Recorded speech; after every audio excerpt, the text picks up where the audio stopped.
If you've been in the esoteric community for any length of time, you know that everybody's always talking about transmutation and alchemy. Well, this is the most important part of how it actually gets done. In these diagrams or alchemical manuscripts, they show a green lion violently devouring the sun, blood pouring from its mouth, and this is the image that represents the most crucial stage of the great work, when unrefined matter devours perfected spirit, when the volatile dissolves the fixed, and when your lower nature must consume and integrate your higher nature before true transformation can occur. Understanding this reversal is the key to why spiritual practice requires descending into darkness before ascending into the light.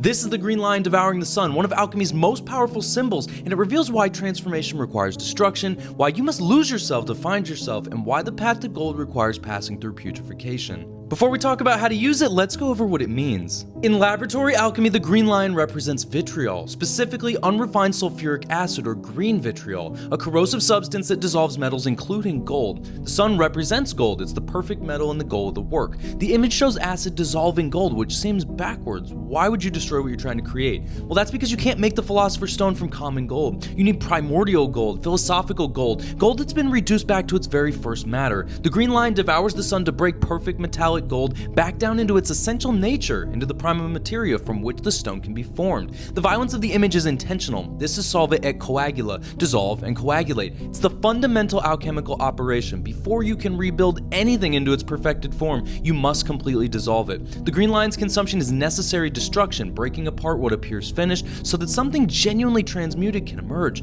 The blood pouring from the lion's mouth represents the reddening stage that follows. After the green work of dissolution comes the red work of coagulation. The lion's violence produces the blood of the stone, the red tincture. It's the medicine that will transmute base metals. Now psychologically. So as you all know, everything in alchemy has a symbolic side. Esoterically, the green lion is your unrefined, instinctual, and wild nature. It's the part of you that's still animal, still rooted in matter, and still hungry and savage. The sun is your conscious ego, your sense of perfected self, and your spiritual identity. The image says that your lower nature must devour your higher nature. Your animal self must consume and integrate your spiritual self. This is the reversal that mystifies beginners. Shouldn't the higher nature be conquering the lower? Shouldn't spirit be dominating matter? But alchemy says no. If spirit simply suppresses matter, you create dissociation, fragmentation, and spiritual bypassing. The lower nature remains unintegrated, still operating in the shadow. True transformation requires the lower to consume the higher and to fully digest spiritual realization so that it becomes embodied rather than transcendent. This is descending after ascending. You touch divine consciousness, the sun, but then you must bring it down into the green lion, into the body, and into your instinct, into the full messiness of embodied existence.